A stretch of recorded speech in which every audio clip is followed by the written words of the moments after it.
Welcome to episode 2 of the Seriously Social podcast. My name is Keith. I'm the CEO of Sociallyin, one of the few social media agencies helping the world's largest and greatest brands with all things social media marketing. Today we have a very exciting episode, but I will hand it over to Kaushal. It's nice to meet you all. My name's Kaushal, like social, and I'm Keith's business partner again at Sociallyin. And like you said, today we're talking to you about an amazing topic. I'll let actually Nisha introduce the topic to us, but excited to touch base with you all again. All right, and I'm Nisha. I'm our creative director here at Sociallyin. I'm excited today to jump into social engine optimization, not to be confused with search engine optimization, but very similar. It's basically optimizing your social to act like a search engine for you because, believe it or not, you are discoverable on these platforms. So let's jump into it. Love it. Yeah, so I did a lot of research and I got a lot of great topics for us. All right. But I wanted to first go over sort of a brief history of the correlation between SEO and social.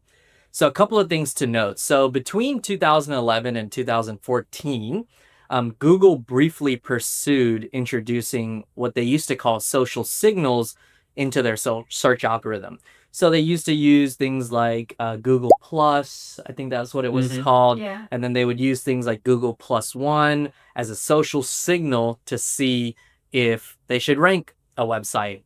And then in 2016 to 2022, Google repeatedly confirmed that they did not use social signals in their ranking algorithm. So there was no correlation between what was happening on social and then using that information to rank sites, because in that era it was very much informational content. So this is like when blogs were big, right? Like keywords, what's on your actual website as far as the content and the copy, blogs, articles, like your About Us page, all of that was like so valuable to actually getting found. Right. And then moving on, so between 2020 and 2024, so a little overlap in the timeline, but Google starts to visibly surface short form videos. So you started to see in the videos tab specifically videos from TikTok, videos from Instagram, expansion on different forums like Quora, Reddit, etc., starting to show up within Google. So we're back kind of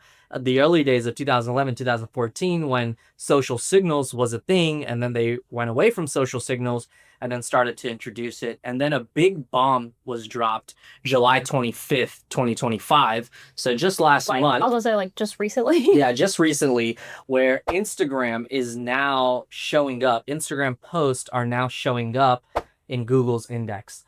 So it's rolling out regionally, so it's not global yet, but we do know that Instagram content is able to be indexed onto Google now. And that's kind of the history of the correlation between social and SEO up to this point.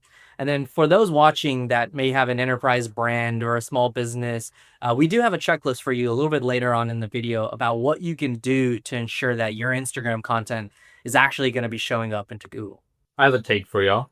Do y'all believe Gen Z is the driver of, I don't want to say almost forcing Google, because Google can't be forced to do many things, but adapting to this change of social discovery?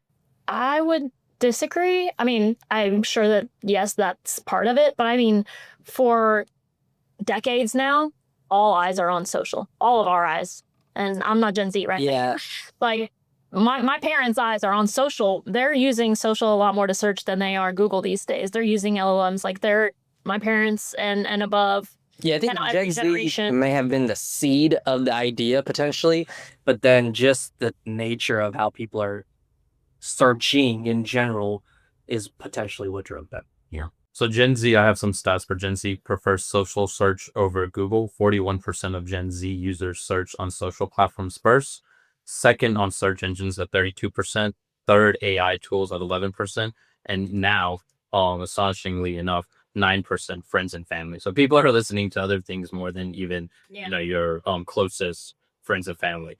On top of that, 51% of Gen Z use social media to look up brands. So compared to 45% who turn to search engines. And then 67% of 18 to 24-year-olds use Instagram to search. 62% for TikTok, and 61% for Google. Those are significant numbers. Like, Yeah, those I are can believe it. above 50%. I think also before we continue, like there are two sides to search engine optimization that are important to talk about, just so we have an understanding of what it all means, right? So on one end, it's what you were talking about. It's the content that you're putting out on TikTok being discovered by search engines. So the keywords that you're putting in your caption, the hashtags that you're using, the on-screen text, believe it or not, like what you're actually saying in the video, all of those terms are being filtered through, discovered by search engines like Google.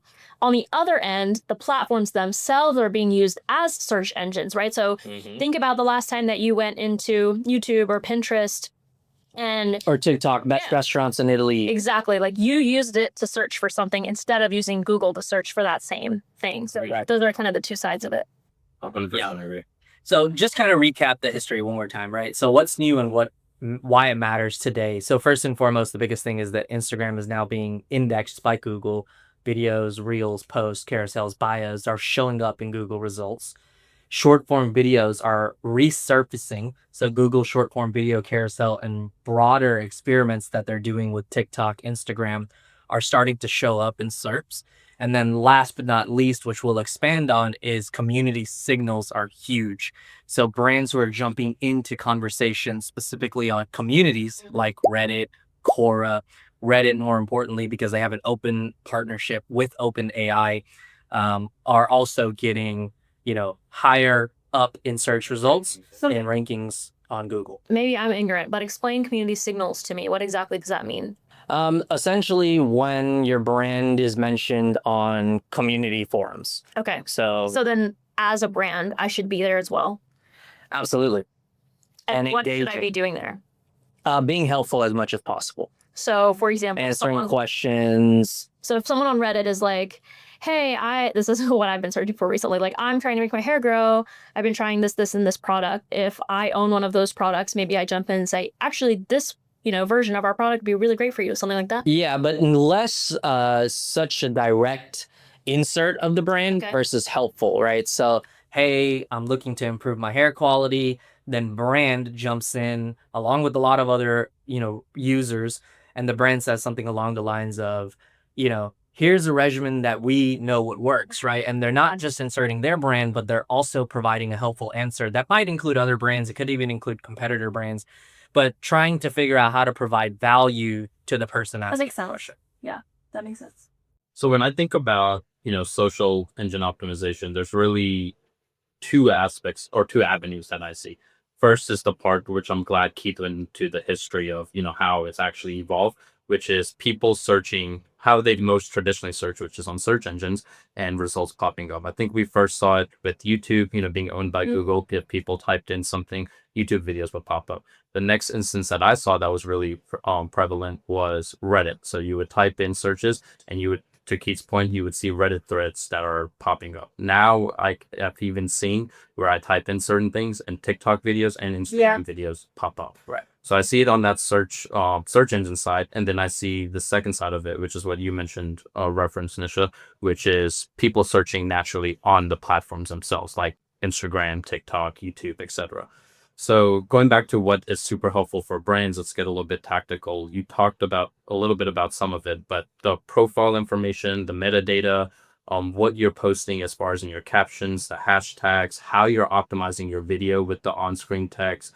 And then there's very platform specific things that you can get into as well, like on YouTube, what is in your description, what different tags or different segments that you break it up in. On TikTok, it's a little bit different because you can use creator search insights and figure out what people are searching for and then use those specific terms actually in the video that you create. The big thing here that I think that's going to become important is a lot of people have used social media in its traditional sense. Now they're understanding that people are literally discovering on there. Yeah. So you have to be more thoughtful about everything. I've seen literally people on TikTok, Instagram, they'll put their name and then they'll say Instagram marketing expert right next to it, because if you type that in there, their profile will show up. So some small. Yeah, and I mean, discovery is huge, right? Like we talked about this last time a little bit, but Amazon has a social side to the business, and the tab within the app is just called discovery. Yeah, exactly. It's where people are looking for things. And I think kind of to what you were saying, Kaushal, the way to really, as simple as it sounds, the way to optimize what you're putting out is to think about, on the other hand, the user behavior, right? What would I be searching for if I wanted to find this video? Yep. Or what am I putting out that people are probably looking for? And then if you're working backwards and kind of reverse engineering, it's like, okay, before I start putting out content, let me first figure out what are people searching for 100%. and what are they looking for? What answers do I need to be providing? What value do I need to be, sharing with them? And then create content based on those queries that people are probably looking for. Right. Yeah. Yeah, so let's talk about in detail now, how does social actually impact SEO, right? Like, let's get away from the platforms, and obviously a lot of search is happening on the platforms. Kaushal just told you guys some numbers, but we want to talk about how social actually impacts traditional SEO, because we know it doesn't, there's no ranking factor of social signals. Social signals technically doesn't exist anymore, but there are a lot of things that do exist.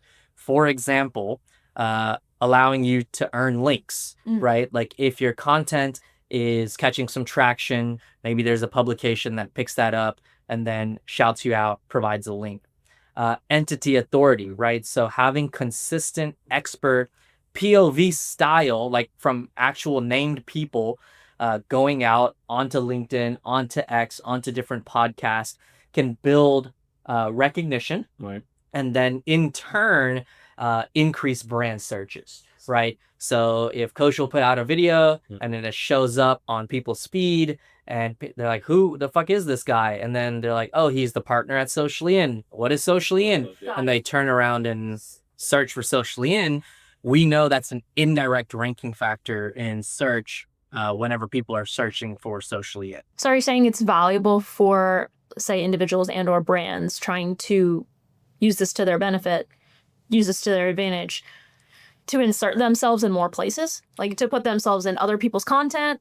Is that what you're saying? Like that, and putting themselves out there, just themselves, right? Like my POV, me doing an AMA, me putting out a LinkedIn newsletter from my name, not the Sociallyin brand name, but my name, which has a higher chance of discoverability in general. And then people turning around and saying, who is this person? Right. And then searching the brand. As long as you search the brand discoverability of the agency by putting out content on your own that's valuable, educational, people are finding that content and through that discovering the agency. Yeah, correct. So if 100 people search for one of our competitors and only 10 people search for Sociallyin on Google, it will not directly just rank our competitors, but it's one of the factors of, many that tells Google like, hey, this competitor has more authority than Sociallyin because 100 people search versus 10 people search. Right. Right. I think it's important to explain authority and credibility also as a brand. So exactly what you're saying, just to like build on that, is that the more you put out and the more you have and the more keywords you use and just the more active you are as a brand, the more Google values that and ranks you just because of that, just because of how active you are as a brand. And we've always known that. It's always been like, hey, put out a weekly blog so that Google sees you're still doing stuff. But now it's, it's on the social side. Exactly to your point. Yeah. So another way is faster discovery / crawling of the bots, essentially, where, if you're distributing your content through multiple platforms, there's URLs, there's UTM tags, and all of the different links. That's just going to boost that discoverability and help you get indexed a little bit more. I agree.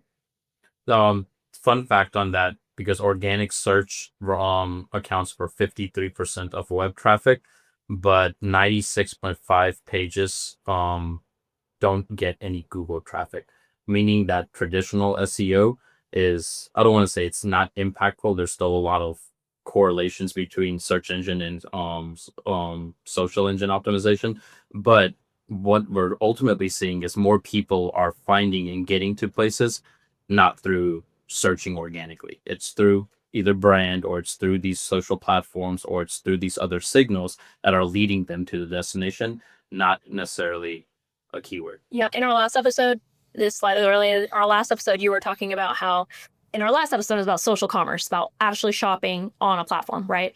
And we were saying, have you ever shopped on TikTok or on Instagram? Have you bought anything? And you said, I haven't bought through Instagram, but I have been advertised through Instagram, which then made me look up the brand. And so very similar. Once again, it's like it's discoverability through the content that brand is putting out led you to making a decision, a final purchase decision because you found something and then decided to look for it. Fun stat on that, because I have one. 76% of all consumers and a staggering 90% of Gen Z say social content influenced a purchase in the last 6 months. 100%. I can see that. All Social of my content purchases.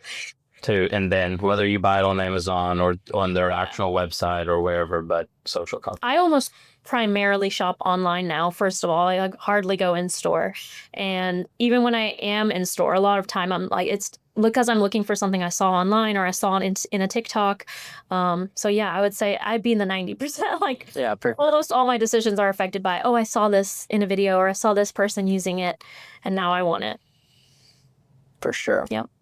I also use social a lot of times, specifically when it comes to shopping, to look up something about a product. So I'm already interested in it. Maybe I saw it somewhere and then I'm like, okay, what does it look like on someone who's petite? Because I am. Or, oh, I really want this bag. How many things does it actually fit? And all of those things that I want to know for the first time, I can find someone who's talking about it, right? So if back in the day, if I wanted a backpack, I'd go look on that website and whatever few pictures they had taken and whatever description they had written, that's the best I was going to get. I would buy it, hope it fit everything I wanted, and it was really durable and all those things. Now I can watch hundreds of TikToks about that same bag and see, oh, they had it for 2 weeks and then it ripped. Or, oh, it fit all of their stuff and they've had it for 3 years. You know, it's like, it's crazy the way word of mouth has completely changed and what that means. Yeah. I agree. Yeah, so I have two things. One, which is information on how LLMs are now utilizing search and social to provide answers. And I also have example scenarios for enterprise brands, specifically one for a global consumer brand and another one for enterprise SaaS, and a playbook of what they could do in order to start taking advantage of some of the things we're talking about. That was 3 things. Let's hit up two things. Okay, I guess the second one was It's playbooks for the enterprise. Okay. And then it's the LLM. Okay, let's start with the LLM. Statistical information. All right, let's start with that. Large language models. Right. So Some examples of LLMs. yeah, so OpenAI is an LLM, Okay. Claude, Gemini, Perplexity, Meta's AI, which Alright. is one of the biggest ones. Grok is another one, and then there's tons of smaller models out there. But let's talk about the numbers really quickly, right? So still to this day, LLM search volume is dwarfed by Google. So here's some of the numbers, right? So Google processes 14 billion searches a day. Can you guess how many ChatGPT processes? 100 million. Yeah, I was gonna say like 50 million. Yeah, 37.5 million a day. Wow, less. So, I mean, way less, more than 14,000% less, right? 14 billion versus 37.5 million. So we're still in the early stages when it comes to people using LLMs for search results. But importantly, 21% of users that were using ChatGPT monthly in 2024 still use Google. 99.8% of them still use Google for certain things. I do. I mean, I think that there's still a major difference in the results that I'm going to get from an LLM, at least ChatGPT, for example. There are major differences in what information I'm going to receive. For one, I know that the LLMs are working on getting more current, but a lot of the times I want to know what's right now, what's new, what's the most recent thing put out. And if I ask ChatGPT, I might get like a 5-year-old example or a 5-year-old article as a resource. Whereas, you know, Google's going to give me the news that just came out 30 minutes ago. Right. So for one, that's a huge difference. And then for two, a lot of times ChatGPT is more brief as far as what it's offering, right? It's going to try to summarize everything for me. Right. Versus Google, I have endless pages that I can scroll through to find what I'm looking for. So there is still that difference. Right. Pros and cons to that. But Totally agree. Now, here's some projections, right? Some big companies. So SEMrush is projecting that LLM-driven traffic will eclipse traditional search by 2027. Another company, SEO Privy, big company, is predicting that AI visibility, so optimizing content for AI visibility, is going to also surpass traditional search by 2028. So two major companies making these, pretty big predictions that could happen, could not happen. Yeah, potentially, because even Google now, you think about it, they have Google Answers, right, which a lot of people rely on. So that is still an LLM giving the answer to you kind of right away. I have never used Google Answers. Naturally, I know what you stuff. Oh, the top? Yeah. AI? Yeah, AI. I know. Oh, I know what you're talking about. I didn't know that was called Google Answers. Yeah, I think it's called AI Overview, but Well, yeah, but I understand what you're saying. So there's the AI overview, and then underneath that, they have like usually like 10 questions that they've answered using AI. I think so. Yeah, I mean, well, whatever it's called, it's Google Answers. That's like, I think what you're touching on now is really, just natural it's right here. evolution of user. So also ask. No, not that. No, up top. There you go. But that's the AI overview. That's not answers. That's what it's called. Oh. Because I was like, there's also put it in the comments. Because there's also this part where it's just like little questions with What is answers. it called? And you click it. Yeah.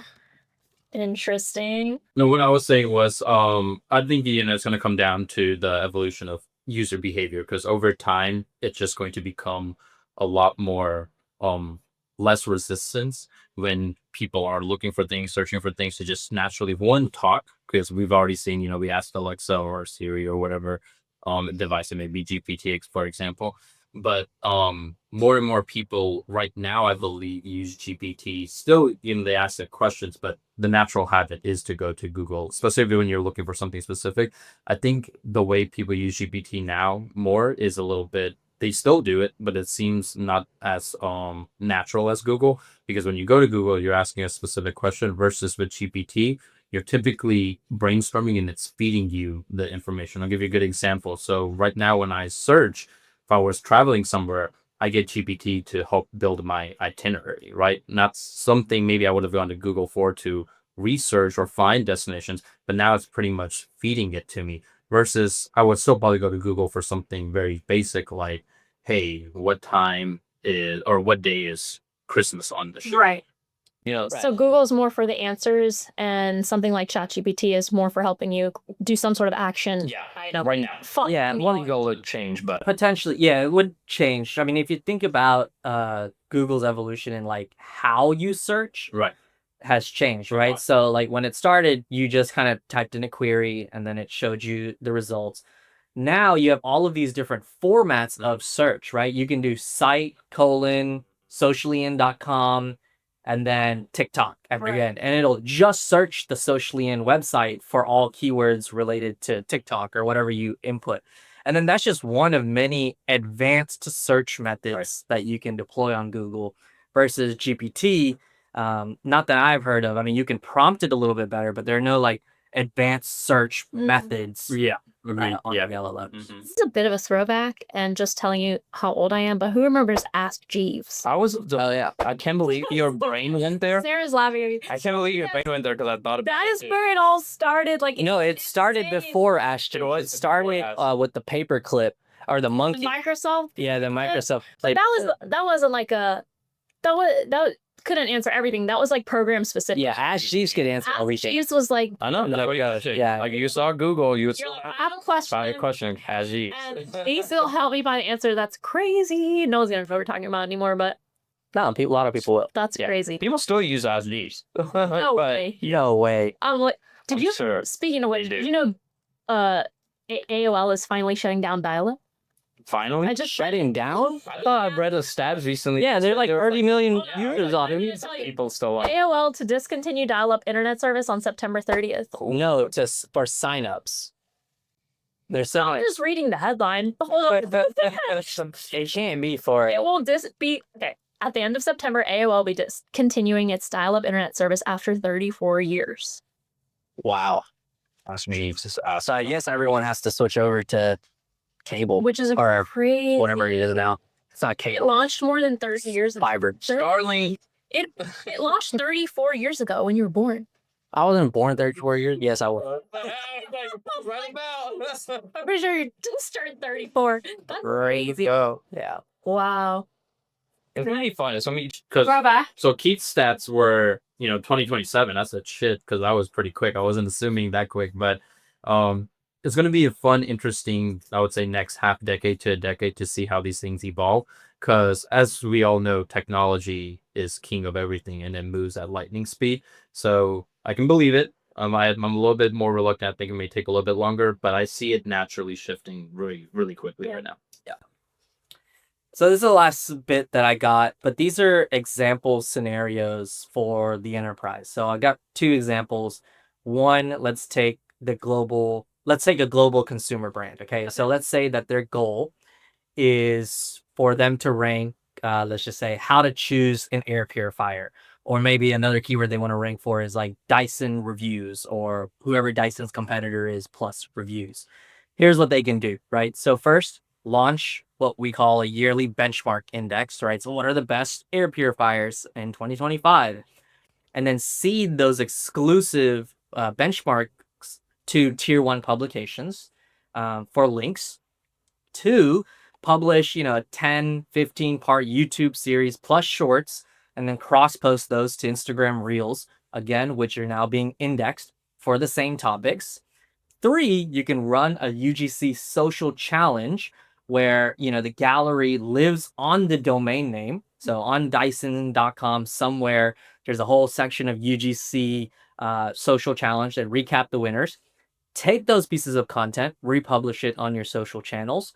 And then last but not least, probably the most important is you want to join Reddit threads with non-promotional how-tos, right? So experts answer 25 questions. Got it. Or, when someone says, I'm looking for a new air purifier, and then Dyson comes in and says, well, here are the different factors you should look at, right? Like the MERV score or the HIPAA score. Like, are they using double filter? What's the time length of the battery? How many square foot can it? So all of the different things that you might want to consider. So jumping into these discussions to provide expert level advice from the brand who should know the most about the topic that they're talking about. Yeah, this is all making me think of a little, maybe before its time, or maybe before we really just had terms for what we were doing.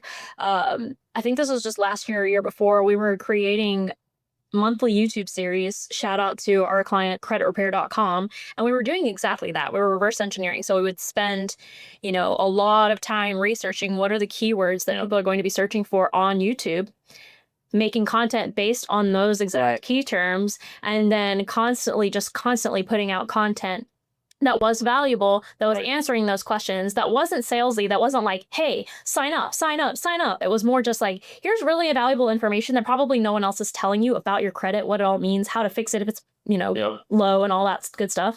And the results were great. It was just people were coming back all the time because we were offering something that wasn't out there yet or that they couldn't find elsewhere. The benefit of those, the shelf life is Forever. extremely low. Right? Like it's still there, it still exists. People still make those queries, and it still shows up. And a lot of people have been more used to it with the long form format, but it's just as relevant in shorts right now, in YouTube Shorts and the other social platforms like we've talked about. So and everyone's attention span is just getting shorter and shorter. So the more you can just put it into a short form piece of content, and the more content you put out, the more authority you're building. It's beneficial all around. Yeah. Right. I agree. All right, y'all, let's not scare everybody because I feel like some people still are barely getting over SEO, maybe even having gotten to SEO. And now we're introducing this whole new concept of social engine optimization. I was just like, if anybody ever has questions, drop it in the comments, but we're always here to help. But this is something that's becoming extremely important for your business, for your brand, small, big, large, whatever size it may be. Do research on it, spend a few hours. It can truly change your business. And if you don't know, hire us. Yeah, honestly, there's just nothing to be scared of because they go hand in hand. You're already putting all that effort into your SEO. Just take that one step further and use all of that information, the research, the keywords, and all that, and just pour that into your content as well, your social content. And I do have a final checklist for enterprise teams because we talked a lot about how Instagram is now indexing onto Google, but not everyone might know what steps they need to take to ensure that their content is indexing. So first and foremost, you want to confirm that your account type and visibility, right? So you're going to need a professional/creator account, and you need to make it public. If you have a private account, only your followers can see you, then you're not going to get indexed. So as far as on Instagram, Honestly, Have an this is individual account versus a business account. You move out a Right. business account. yes. So business accounts will be prioritized in the searches. I've seen maybe some, as long as it's public still and it's a large Right. account, then they may naturally still show up, but business accounts will get the priority. Yeah. Okay. Second, you want to map your topics, right? So choose anywhere between 20 and 50 posts that align with your SEO content clusters, right? So TikTok ads or TikTok live or Instagram shopping, whatever it is. And then make sure that your captions, your content, and everything are matching what the searcher is phrasing. Okay. So the same thing that we were talking about is like Yeah. take that SEO research. What are the keywords? What are the queries? What are people actually searching for? Make Yep. content based on that. Yep. Got it. Third, you want to structure your posts like mini landing pages. So you want strong cover text. You want to make, you want to have a concise lead. You want to have scannable bullet points. Think of these posts as like mini landing pages almost, the ones that you're trying to get indexed. I know I keep going back to blogs, but it is that because like right back in my day, like SEO was blogs. It was like what I put everything into a blog that people are looking for. It's the exact same thing. You would start with a really good title, good hook, all the information, and with some bullet points, and then have some sort of link or CTA. It's the same thing, but now it's in maybe a video. Yep. This next one's important for measuring ROI, which is link pathways. So you want to make sure that you have a link in bio or you have, links somewhere that people can click on. And then more importantly than all of that, if you do have a link, you want UTM tags in all of your links. So that way you can use GA4, Google Analytics 4, to measure the impact at the end of the day. Next is the syndication discipline. So you're going to be creating all of this content and you want to make sure that the posts that perform, you might create a recap on your site, right? You might then embed that reel onto a frequently asked pages page on your site. And then last but not least, most important in measuring impact and marketing on everything is you want to monitor it, right? You want to track new impressions for Instagram URLs appearing in Google. You want to watch for branded queries. You want to watch for SERP results that are now showing up your Instagram posts. And all of this can be measured through different tools like GA4 and things like that. So that's the small checklist for different teams, whether you're a small business or enterprise, of what they can do to ensure that their posts are showing up on Google. Okay, perfect. We can link that entire checklist in the description. So check it out if you missed it or you just want it, boom, concise. I think that was super helpful. I think that was great. Yeah, I agree. So anything else? Great show, guys. Should we move on to our next segment? Ask us any questions. All right, we're going to talk about my For You page. So this is when you get to bring anything to the table, related to social, unrelated to social, absolutely wild, out of the box, whatever you want it to be. I'll start because last time I forgot to include myself. So I'm going to talk about TikTok Go. Have any of y'all heard about TikTok Go? Do you know what it is? No. Okay. TikTok Go is basically an affiliate program that TikTok is, I will say releasing, but I think they're in the process of it right now, where basically creators can tag a business and then earn commissions, already able to do that. But it's initially focused right now on hotels, specific locations. So it's meant for people like travel influencers, basically. And every other video I see is about it because I think they know I want to like jump in on it. Right. But it's interesting to see where it will go. So they'll pay creators to travel. Basically, but it's not different. Yeah, I'm sorry. I'll give you a good example because mommy and my wife looked at this when we actually went to California because she's the one that showed me it. So what you end up doing is, let's say you're somebody who is a travel influencer or just a travel creator, and you do go to these different places. So we went to the Kifton in Orange County in California. Well, if you go to TikTok Go and you type in the Kifton, maybe not all hotels will have it, but the Kifton did. So they had a commission offer because if I'm already going to be there, staying there, and I'm creating content and somebody books because I created content, through that offer, I get commission. Oh, okay. Right. So different. Yeah. Right. So yeah. So it's an affiliate program, essentially, for travel creators from the hotel, right? Yeah. So, and I assume TikTok is subsidizing something. They're working on making that beyond just hotels, but products, anything basically that any business that wants to get promoted through the affiliate program. So if I'm not your next episode, it's because I'm traveling and I'm earning money, so don't ask questions. All right, so Valheim, TikTok Go.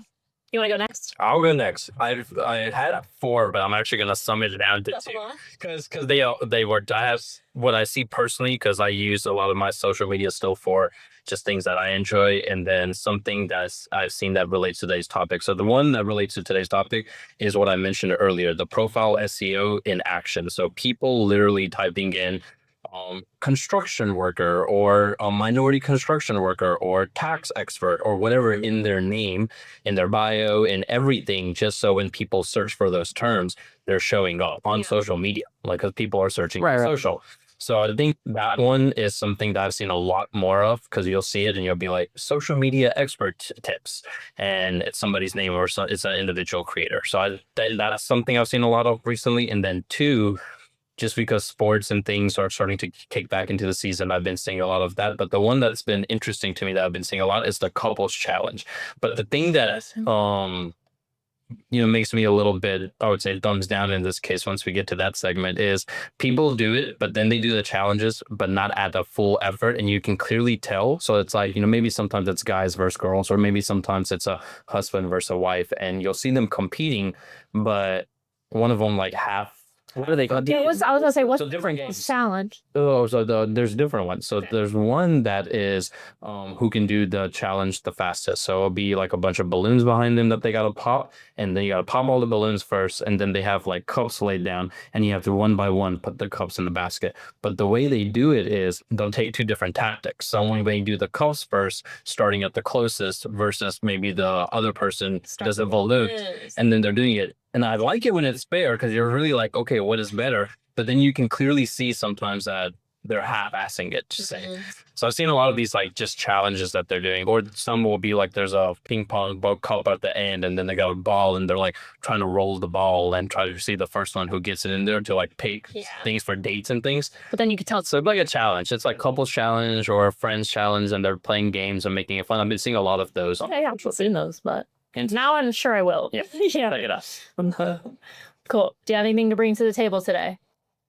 Yeah, on my YouTube Discover page, I'm seeing a lot of like highly produced pieces of content, almost like short form movies that are starting to, Like skits, like that kind of thing. Like not necessarily skits. I mean, they could be skits. Yes, I have seen skits that are like really highly produced, like not, I think the opposite of Vine, right? So like Vine was like iPhone, really quick, grungy, versus this is like really highly produced, almost like movie feature style content. That is getting a lot of traction. Like one I saw recently was by a creator named Iron Snail, and he made this like cinematic movie, I'll have to call it, around the history of denim.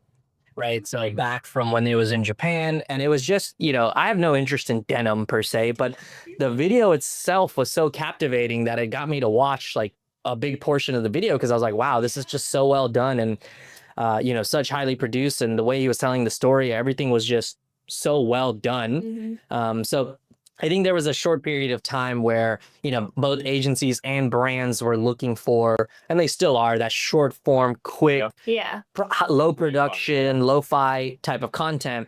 But now, what's working and what's performing really well is this highly produced skit style, educational format, documentary format type of content. There are a lot of creators that I follow that are very cinematic with their style, even when they're 15-second TikToks. Right. They put a lot of work into them. And every time I'm like, I just watch, I want to watch the whole thing.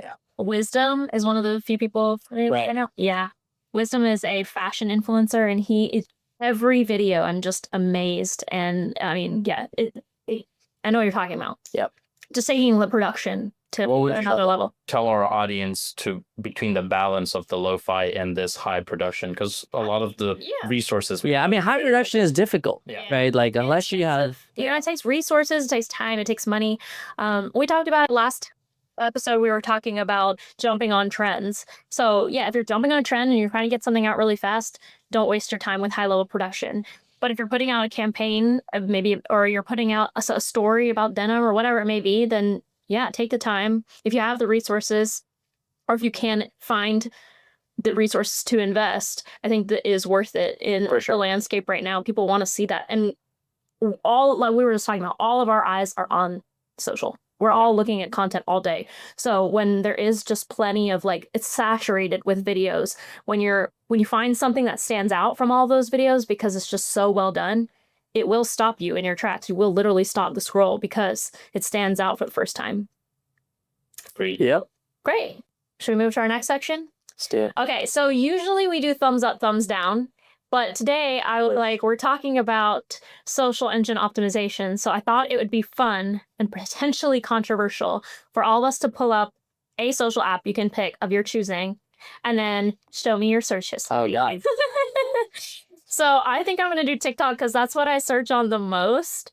And I'm not going to cheat. I'm going to tell you everything I searched for in the past, however long it shows me.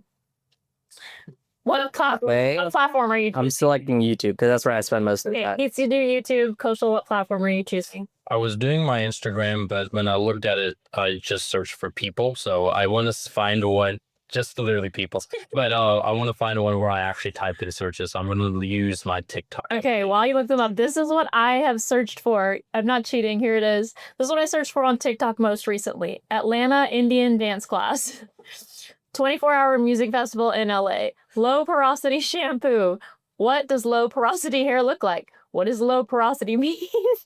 Redken extreme length shampoo. So like, boom, Redken. Like, I'm literally looking them up. Yeah. So all of mine were about hair. I'm trying to grow my hair back out, y'all. But yeah, and then, it's funny because I looked up Wisdom K ramen hoodie. Did you see the ramen hoodie video? Okay, so Wisdom, who I was just talking about, fashion influencer, amazing. He gets sent a lot of products and he buys a lot of products. They're all like High-end. thousands of dollars each. Oh, wow. So he'll put on an outfit that's worth like $1 million and make a video about it. And so sometimes people will send him or ask him to make outfits out of something completely ridiculous to see if he can do it. And most recently, he was sent a ramen hoodie. It's like a hoodie that looks like the ramen box. That's dope. And obviously, he made like a couple fire outfits out of the ramen. So I was looking it up. That's cool. But that was my search history. What's yours? Mine on YouTube, starting at the top, Terrence Crawford highlights. He's a boxer. FPV drone, looking to purchase one. Morgan Wallen, Traeger eggs, Mukesh Ambani interview, Baby Bella mushroom recipes, Yeah. No. Iron Snail, Amazon influencer program. So that's an educational one. Kevin O'Leary crying because he got a watch and then I guess it just moved him so much. He started crying. Emotion. And then last thing is Houseway, That's funny. the Kanye and Those are good. Those are good. Okay, Wait. what's yours, Kaushal? All right, mine, I did it on TikTok. And before I get into mine, you know when YouTube first came out, everybody just searched music on it? Yeah. Do y'all still search sound or like music? And so that's really what I like. Like on TikTok? On TikTok mostly. I don't do TikTok. On YouTube. It's weird. Okay, I did it on TikTok, which is odd enough because a lot of mine are sounds. So one is an original sound by Captain Clips. Then I got the another one that's the Got 'em meme sound. So if you watch the first episode, Got 'em Sociallyin, Astronomer CEO, Coldplay. Then there's another song, Creator Search Inside, Sandals Room Service Menu. Oddly enough, it was on there. Indian Food in America, an Indian song called Dupatta, social media marketing. And then some Taylor Swift. So it's definitely some songs. Taylor's new album's coming out. I didn't realize that I search for songs so much, but I get infatuated with like a specific type of sound, and TikTok, something will just It'll get stay out in it sticks in your brain. So I'll see it, and then you could just click on the sound and look at all the videos. But sometimes I'm like, no, I want to find some other videos that are not the top performing, and I'll just type the song in, and I'll go into a whole rabbit hole. So. Yeah. I was gonna say, speaking of Taylor Swift, please tell me you guys saw that she was just on the new Heinz podcast. Me and my wife talked about this. Well, my wife is a big Swiftie, but I was like being a little bit spiteful, and then it's not anything bad. I realized it pretty quickly, but I was like, did you see Taylor Swift just launched her new or mentioned her new album on the Travis Kelce and Jason Kelce podcast? And she was like, yeah, and I was like. So I was reading an article, I think it was by Times or Forbes, and they were saying how Taylor in the history of her career has never brought in her significant others or boyfriends to her music, or what she talks about them in her songs, but she never uses them, or vice versa. They never have used her to publicize her music. this was the first time she's ever done that. You know, they're probably in a pretty serious relationship, as we can all tell. So then I was like, man, let me just go see this. So I looked on their Instagram, and it's obviously the #1 video. You can go look at all of their clips. Oh, yeah. This one had, I think, 11, 12, 13 million, while all the other ones had hundreds of thousands. for And sure. I was like, man, my dude Jason, you know, he's milking this girl Taylor. And my wife was like, wouldn't you if your wife was famous? I was like, yeah. So long story short, I haven't seen it though, but it's just wild the impact that she has. for sure. Also, it's like a 5-second clip. I know. Like, it's insane. It's wild. Just got to see her face, and everyone else is like, Social media, y'all. yeah, crazy. All right. Well, I think that's a wrap for episode 2. I think it was a good one. All right. Why don't you sign us off? Yeah, if you guys have any comments or questions about the correlation between search and social, or just want to vibe about the Taylor Swift album, please put it in the comments below. Subscribe. We're going to be doing this every week. So see you on the next episode. Peace.